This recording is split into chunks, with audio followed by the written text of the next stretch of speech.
Hello mga iyaan, kung asang laag, adtuon nato.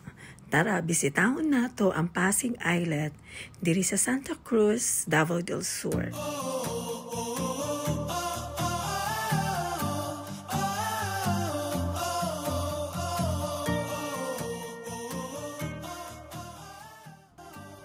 Ayan, biyahe na tayo going to Santa Cruz. From Davao City, it's like more than an hour. Very spacious yung kanilang parking area. And ang entrance fee is only 25 pesos. Tapos sa senior citizen is like 20 pesos. Government, pala to siya, own. So, medyo affordable. Tapos ang nakanindot pa is free ang entrance. Pati yung mga cottage every Monday.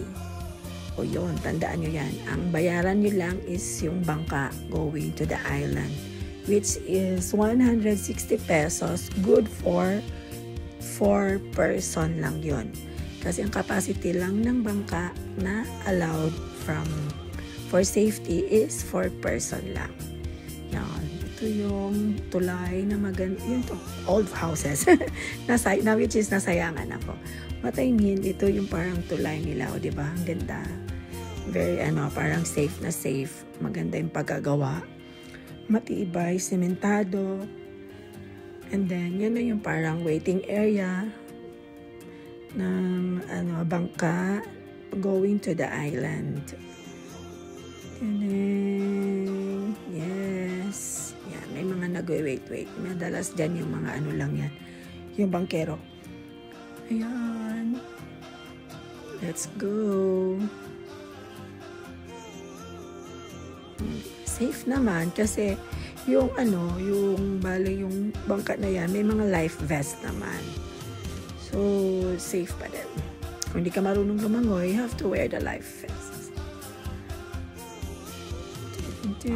Pag aging ka na like me, nahirap bumaba. Ayan, ay kuya. Very smooth naman yung biyahe kasi maganda yung weather.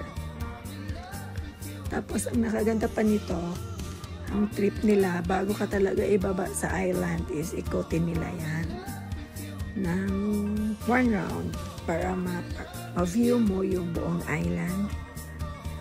Maliit lang siya, pero kayang ikotin.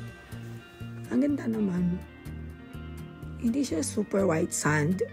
Kasi dyan sa may Santa Cruz Banda yata is hindi talaga white sand. Pero malinis naman yung dagat. Yun, welcome to Davao del Sur. Yan yung mga cottages nila. You see? Ganda, diba? Mantakin mo yan. It's a government owned pero naalagaan ng maayos. Ma-maintain yung kalinisan. Ang pagiging orderly.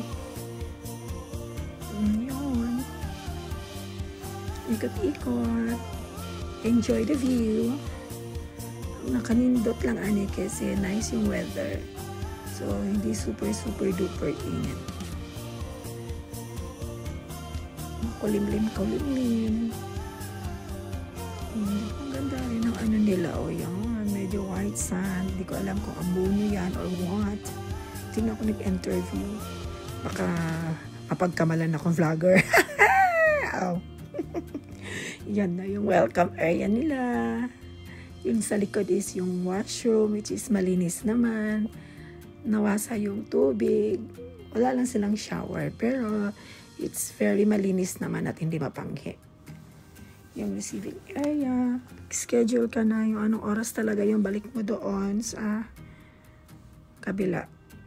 Yun, you have to read this all stuff. Binidyohan ko na lang. Hindi ko na binasa. Madami. May mga function hall sila. Natanong ko, wala pala silang overnight dito. Parang lang, up to 5 p.m. Sabi ni kuya. O diba ang linis? Sana ganito lagi. Maging disiplinado tayo. Kasi alagaan natin yung mga binibigay ng government din na for our leisures, mga pang-unwind, mga churvanes. Kailangan natin yan, ng nature. Yung mga baon namin, pasimple lang. Kasi gusto nga lang mag-unwind ni tita niyo. Kasi yun nga, live life daw. Diba? Amazing. Amazing yung place. Very clean. Yan, yung mga basuran sa corner, hindi masyadong, wala. Actually, may napansin ba akong langaw? Parang wala nga. Wala akong napansin na langaw actually. So, malinis talaga siya. Ayan. Sa mga ganitong public areas, ang ginakatakutan ko lagi is yung washroom. Kasi minsan mapanghit talaga, di ba? Aminin natin. Pero, nung nag-CR ako dito, na-amaze naman ako. Malinis at walang panghi. Tapos, yung tubig, maayos, nawasa naman. Hindi siya from dagat na filter. So, hindi siya mainit sa katawan pag magbanlaw. Ayun, yan yung mga cottage na good for, magkano nga yun? Parang 200, 300, I forgot. For 3 hours. Tapos additional 100 lang for mag-exceed ka ng an hour pa. Per hour. Yung iba dyan, mga 1,000 na. Hindi na kami kasi nagtipid tayo, di ba? Tipid laag to die. Tipid laag lang tayo. So, yung binayaran ko lang, yung regular cottage. This is enough na. Hindi naman siya ganun kainit. So, medyo naprotektahan ka na. Maganda naman. Ito naman yung parang waiting area din nila. Going back to the city. Di ba maayos? Hindi naman siya ganun na bulok talaga. So, kang naalagaan. Kung tutuusin, matagal na to pero talagang naalagaan nila at na-maintain yung area. Which is, I'm happy and so proud. Proud ako dyan.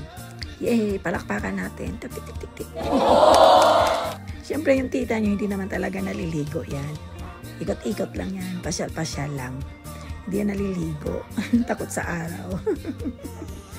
Pero gusto ko lang i-share yung mga nakikita ko for you na ma-visit nyo din pag may time kayo. O, diba?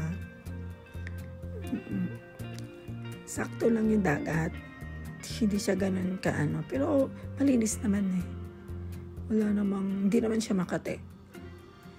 Ayun, uwi na kami. Back to the city. Wala stress na yan eh. So, mga ano lang kami dyan. More than 3 hours, which is enough. Enough. Actually, ginawa namin yan, kumain lang, tapos nagpahinga na tulog. Nagbiyahe pa, di ba? Pero yun ang purpose silipin, merong bago. Actually, not bago. Mga dapat pasyalan, di ba? Yan si Kuya Driver. Yan. Ganda. Bye for now. Mag-visit next time. Hopefully, maganda pag barkada dyan, pasyalan. Kasi tahimik. Tapos pwede kayo mag-games. Yan yung bodyguard ko isa. Uwi na kami. O, diba? Ang ganda ng masyadong maganda yung weather. Nice. Medyo makulimlim yan kasi parang uulan. Actually, nagsha-shower. Pero, okay lang yan. Uwi na kami. Tama na yun. May naipasyal na tayo. May naipakita na. Which is, okay naman. Happy and satisfied. Kasi nga, ang nagustuhan ko talaga pag na-maintain yung kalinisan.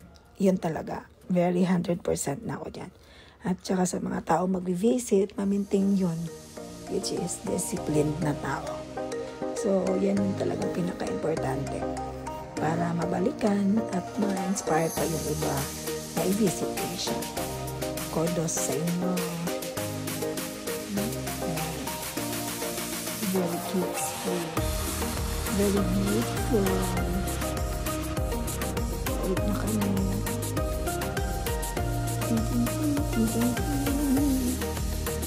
Diba smooth na yung biyahe? Bye!